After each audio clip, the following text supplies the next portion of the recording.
Faustino Catalina. Iglesia Noticia. COPE. Estar informado. Saludos amigos, muy buenos días. Son las 8:30 de la mañana de este domingo 20 de junio de 2021 y como cada 7 días el momento de contarles lo más destacado en la actualidad religiosa de estas jornadas aquí en Iglesia Noticia, en la cadena COPE. Estaremos con ustedes hasta las 9 de la mañana en que llegará la transmisión de la Santa Misa en estos minutos de información que hoy hacemos con Cinta Molina en el control de sonido y Nacho de Gamón en la producción. Nuestros titulares.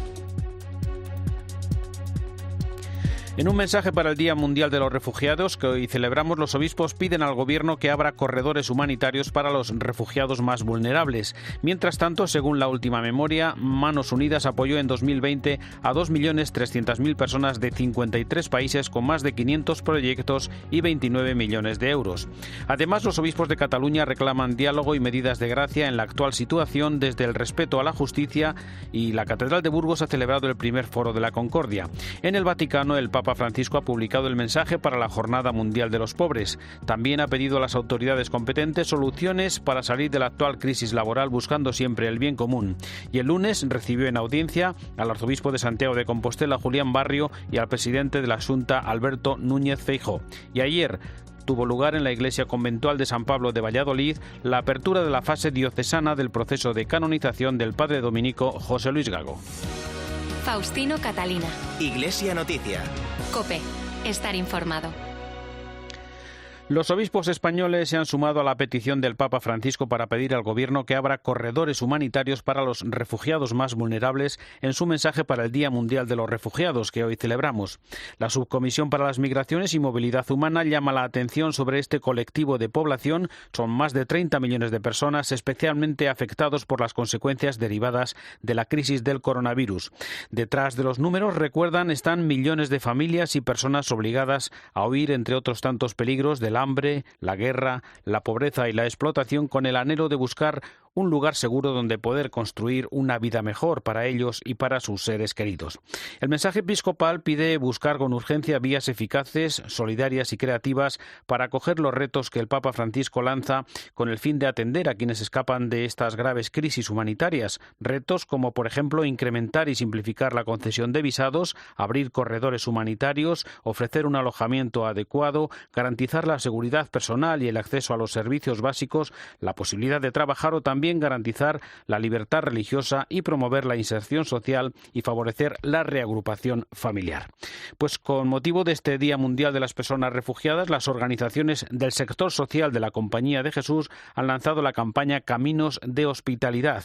Es una iniciativa que invita a apoyar un pacto de hospitalidad basado en la cultura de acogida, inclusión y solidaridad con las personas refugiadas. Luis Arancibia es delegado del sector social de la Compañía de Jesús en España. Es una iniciativa promovida por la red de instituciones de los jesuitas, la red de instituciones sociales de los jesuitas en España.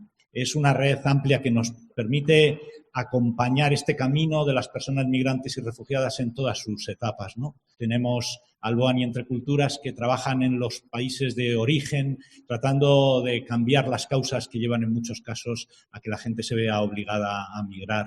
El Servicio Jesuita Migrantes y la Delegación Diocesana de Nador están en los lugares de frontera, ¿no? Donde la gente se juega la vida, cruzando la valla, montándose en una patera y estando presentes ahí protegiendo la vida, ¿no? También recuerda Luis Arancibia el importante trabajo en la acogida e integración desde esos caminos de hospitalidad. Tenemos un trabajo de acogida humanitaria y de hospitalidad a la gente más vulnerable que queda fuera del sistema oficial de acogida, que es muy imperfecto el sistema del Estado español.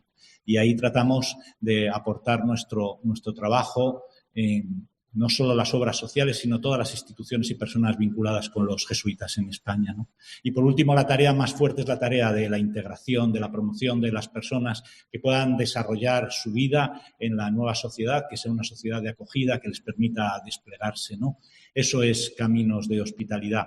La palabra caminos tiene fuerza para nosotros. Es una invitación a ponernos en el lugar del otro, ¿no? A hacer una pequeña parte de nuestra vida en el lugar del otro, a tratar de experimentar lo que viven las personas que se acercan a nuestra sociedad, porque solo desde ahí seremos capaces de encontrar respuestas y fórmulas. También sobre este tema, las plataformas salesianas recuerdan que en España durante el pasado año solo el 5% de las cerca de 115.000 solicitudes de asilo se resolvieron favorablemente, un porcentaje muy alejado del 33% de media europea. Por su parte, las religiosas adoratrices reiteran su compromiso en el apoyo y acompañamiento integral a las mujeres víctimas y supervivientes de trata de seres humanos, solicitantes de asilo y a sus hijos, que fueron 176 el año pasado.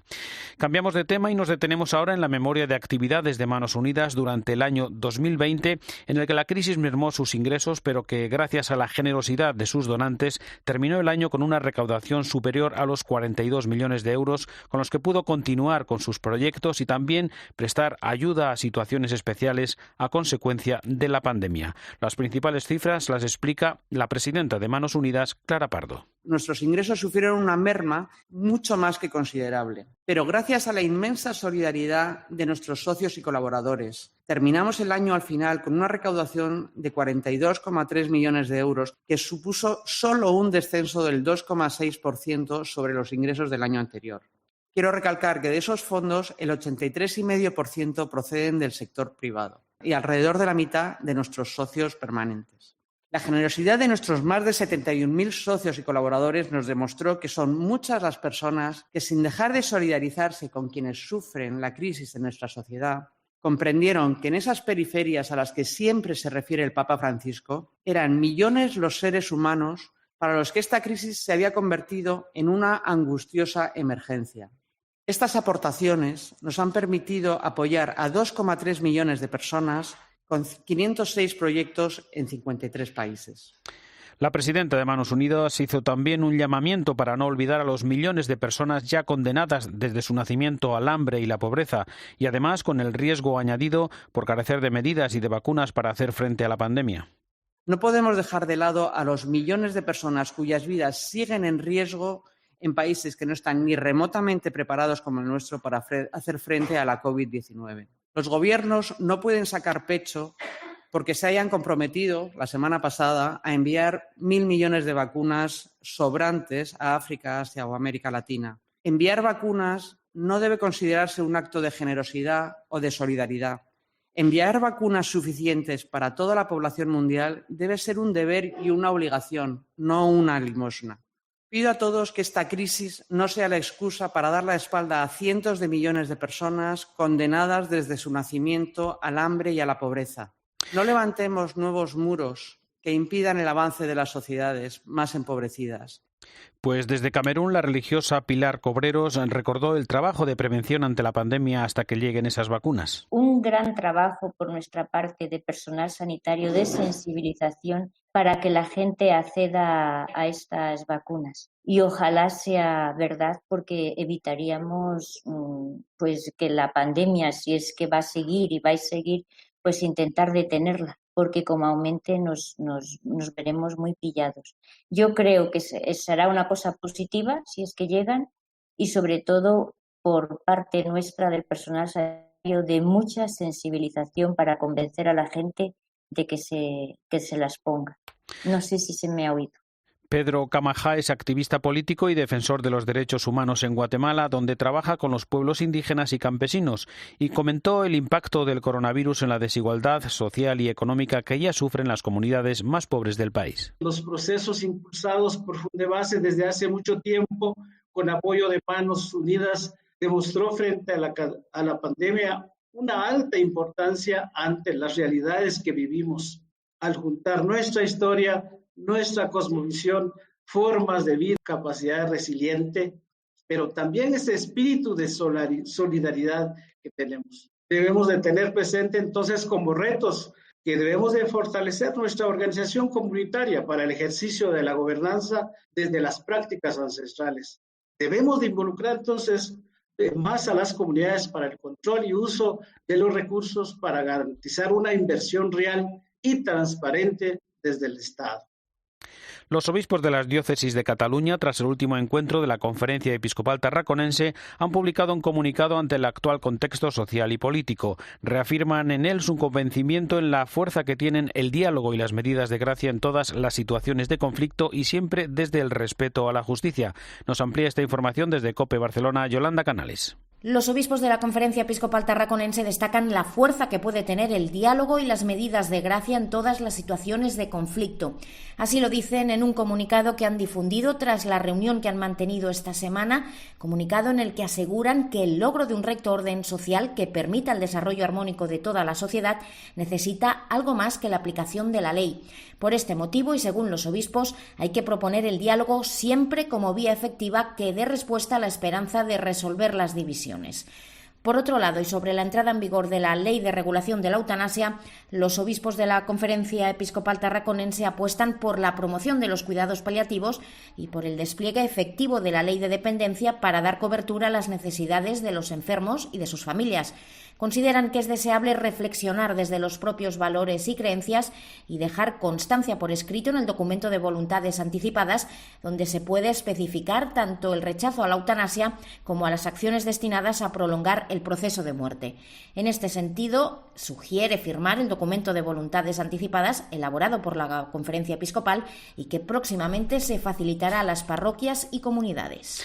El obispo de Jaca y Huesca, Julián Ruiz, recuerda en su última carta pastoral que con la ley de eutanasia que entrará en vigor el día 25 se da un paso equivocado que propicia la cultura de la muerte, porque la eutanasia es un fracaso social, una solución errónea e indigna, dice, a un problema vital, una equivocada ayuda activa a morir. Por su parte, el obispo de Córdoba, Demetrio Fernández, señala que esta ley supone un paso atrás en la defensa de la vida, es una derrota del hombre de hoy que se presenta con tintes de libertad, pero que esconde un egoísmo acumulado de nuestra sociedad.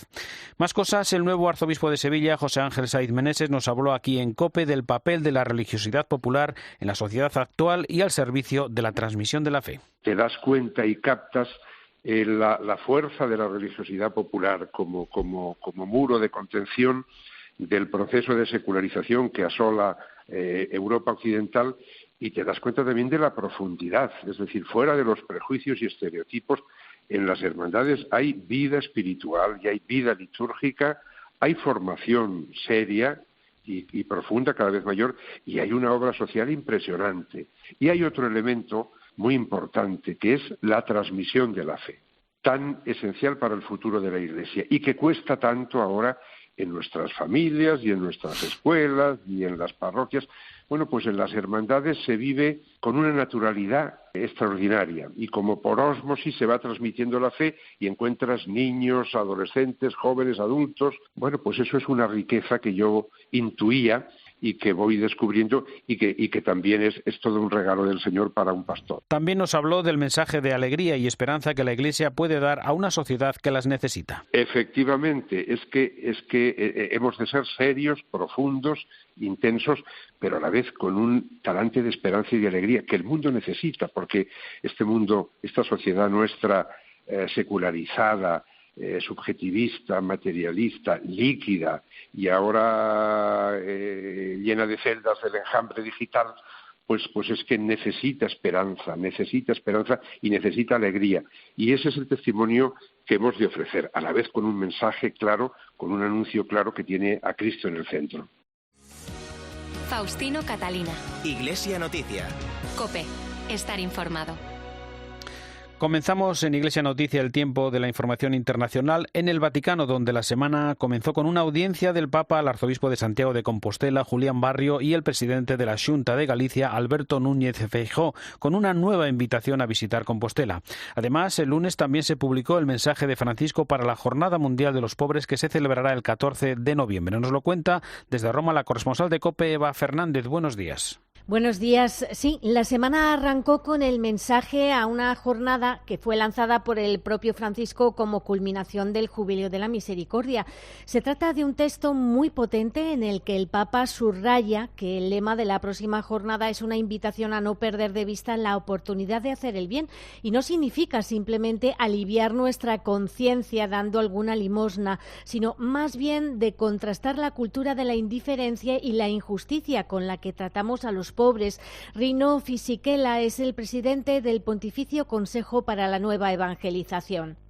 Las fuertes palabras con las que el Papa inicia el mensaje son claras. Pide que cada uno asuma su responsabilidad sin delegar en otros. La pobreza es fruto de grandes responsabilidades objetivas, por lo que hay que analizarlas y, cuando sea posible, superarlas en profundidad.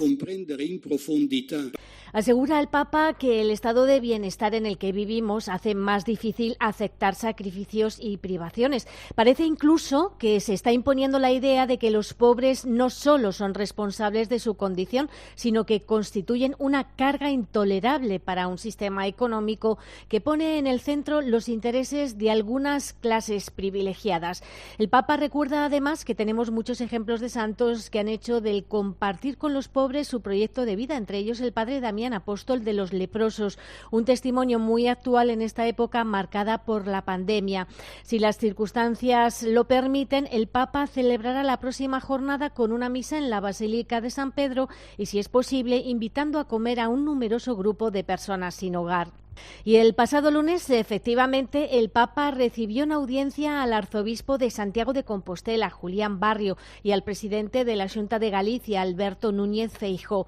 El arzobispo renovó a Francisco la invitación para peregrinar a Compostela en este año santo, que el propio pontífice prolongó hasta 2022 para permitir que muchos más peregrinos puedan realizarlo.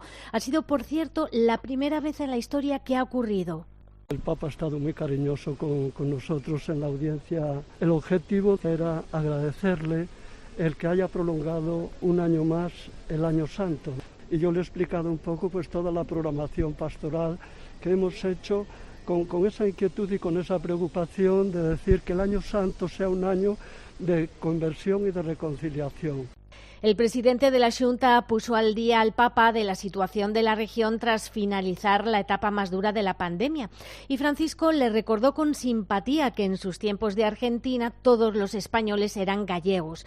El arzobispo le regaló la Medalla del Año Santo, un libro sobre las mejoras realizadas en la Catedral de Santiago y una caja de bombones típicos de la ciudad. En estos momentos el Papa ha recibido ya a 3 delegaciones, la de Manresa, la de Ávila y la de Toledo, que le han invitado a viajar a España. Por otra parte, no olvidemos que el 12 de marzo de 2022 se cumple el 4º centenario de la canonización de 5 grandes santos: Santa Teresa de Ávila, San Ignacio de Loyola, San Francisco Javier, San Isidro Labrador y San Felipe Neri. Sobre el mensaje de Francisco para la Jornada Mundial de los Pobres, escuchamos el comentario desde Roma de Antonio Pelayo. Buenos días. Buenos días. Porque pobres tendréis siempre con vosotros. Esta frase de Jesús que recoge el evangelista Marcos es hoy más realista que nunca y es de una lógica aplastante que haya sido escogida como lema de la 5ª Jornada Mundial de los Pobres, que se celebrará el próximo mes de noviembre. En el mensaje escrito por Francisco con esta ocasión, el Papa asegura que a causa de la pandemia los pobres han aumentado desproporcionadamente y, por desgracia, seguirán aumentando en los próximos meses. Las largas filas frente a los comedores de Cáritas son la prueba tangible de este deterioro social. El Papa quiere que esta Jornada Mundial de los Pobres arraigue cada vez más en la Iglesia y por eso nos recuerda que no podemos esperar a que los pobres llamen a nuestras puertas. Es urgente que vayamos a encontrarles en sus casas, en los hospitales y en las residencias, en las calles y en los rincones oscuros donde a veces se esconden. No debemos acostumbrarnos a reaccionar con indiferencia a este fenómeno ni contentarnos con una limosna distraída y dada mirando hacia otro lado, porque la limosna es un gesto ocasional, benéfico pero insuficiente, porque lo que a un cristiano se le exige es compartir lo que posee. La limosna, dice el Santo Padre con su humana sabiduría, corre el riesgo de gratificar a quien la realiza y humillar a quien la recibe, mientras que el compartir refuerza la solidaridad y sienta las bases necesarias para alcanzar la justicia. En el mensaje hay un llamamiento muy especial a los gobiernos y a las instituciones mundiales para afrontar las nuevas formas de pobreza que marcarán las próximas décadas. Una planificación creativa y aumente la libertad efectiva para que cada persona pueda realizar todas sus capacidades, que son siempre, también en los pobres, más fecundas de lo que imaginamos en nuestro pequeño círculo egoísta. Desde Roma les ha hablado Antonio Peláez. Gracias, Antonio. Más noticias desde el Vaticano, donde hemos conocido un mensaje del Papa a la conferencia de la FAO que pide garantizar sistemas alimentarios que sean inclusivos, y también la nueva campaña de Cáritas Internacional, Compartiendo el Viaje, para promover el encuentro de los migrantes que dejan sus países y la sociedad que les recibe. Esta campaña, lanzada hace 4 años por Cáritas Internationalis, ha ayudado a mirar de otra forma a los inmigrantes, recordando que no son números, sino personas con nombres, historias y sueños. Amparo Alonso es la directora de incidencia de Cáritas Internationalis en Roma. Hemos sido testigos a través del trabajo de las Cáritas, pues la cantidad de estigma, discriminación que sufrían los refugiados y los migrantes que llegaban a estas Cáritas, y ha sido muy importante este trabajo de integración, de respeto y de protección y de bienvenida a través de las diferentes iniciativas que han tenido lugar en todo el mundo. Para concienciar a todos de esta realidad han puesto en marcha una iniciativa mundial de solidaridad. A través de la página web Cáritas.org se puede encender una vela virtual en el país que se prefiera, enviando también un mensaje que será después recogido en un libro que se entregará al Papa Francisco, uno de los impulsores de esta iniciativa. Precisamente el pontífice también en esta semana ha enviado un mensaje a la FAO con motivo de una cumbre anual que se celebra en Roma, animándoles a invertir en un sistema alimentario global tras la pandemia. En el texto, Francisco defiende la necesidad de promocionar una agricultura sostenible que tenga presente el valioso papel que desempeñan las comunidades rurales. En esta misma línea, también esta semana el Papa ha enviado un videomensaje al foro GlobSep, una importante organización en el área de seguridad y política exterior, en el que realiza un llamamiento para mejorar la crisis mundial provocada por la pandemia a través de un modelo de vida económica y social que no explote a las personas y a los recursos, por lo que pidió decisiones que conviertan la muerte en vida, las armas en alimento, y que paralelamente se emprenda una conversión ecológica. Y recordamos otro videomensaje, en este caso a la cumbre de la Organización Internacional del Trabajo, en el que el Papa ha pedido a las autoridades competentes que busquen soluciones para salir de la actual crisis laboral, buscando el bien común y dando prioridad a los más afectados por la pandemia. Con las prisas de volver a una mayor actividad económica al final de la amenaza del COVID-19, evitemos las pasadas fijaciones en el beneficio, el aislacionismo y el nacionalismo, el consumismo ciego y la negación de las claras evidencias que apuntan a la discriminación de nuestros hermanos y hermanas desechables en nuestra sociedad.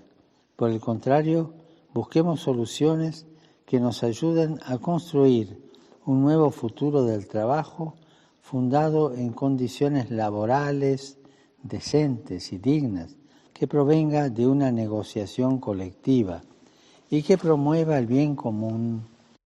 Un apunte más en la actualidad aquí en España. En su 8º centenario, la Catedral de Burgos se ha convertido esta semana en un lugar de encuentro ecuménico con la celebración del Foro de la Concordia en su capilla de los Condestables. Entre los participantes ha estado el cardenal Miguel Ángel Ayuso, presidente del Pontificio Consejo para el Diálogo Interreligioso COPE Burgos, Raúl González.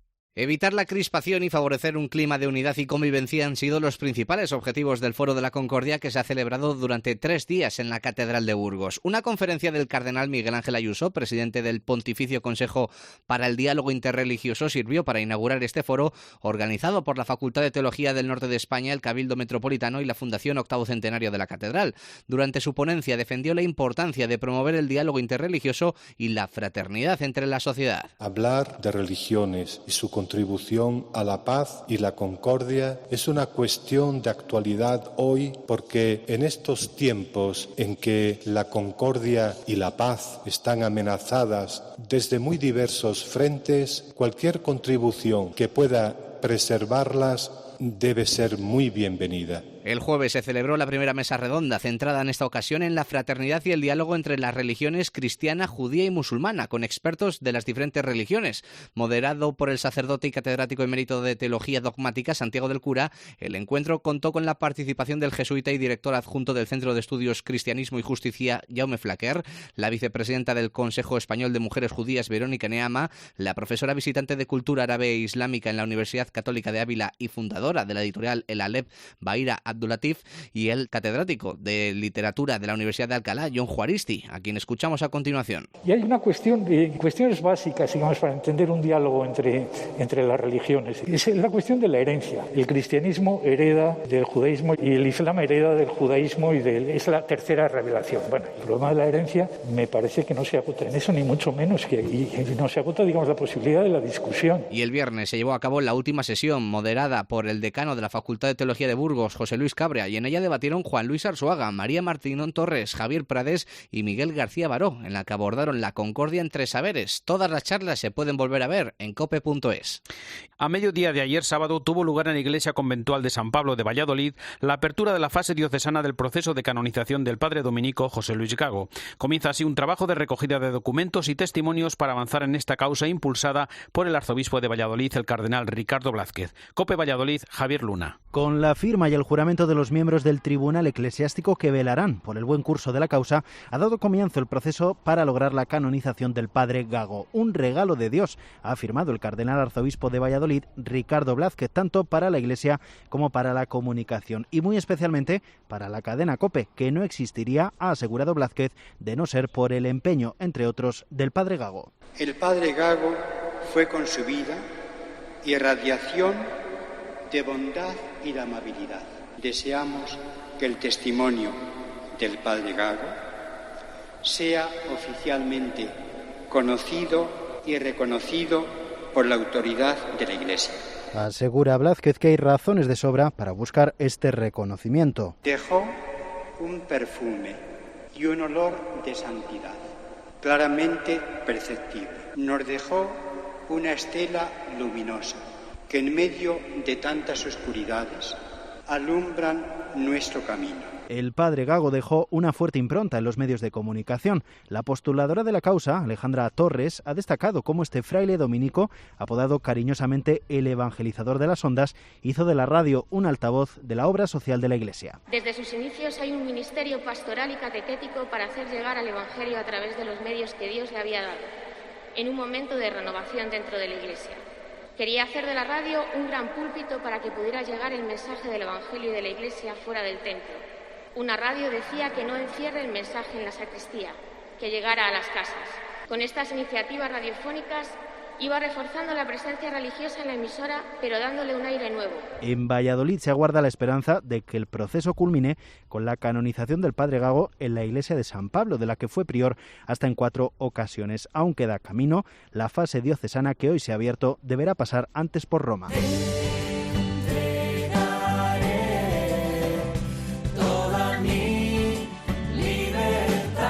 La provincia de España de la Compañía de Jesús ha lanzado el himno para la celebración del año ignaciano que se titula Como el sol de la mañana. Y toda mi voluntad me adentraré con un nuevo caminar, sin reservas, sin temores,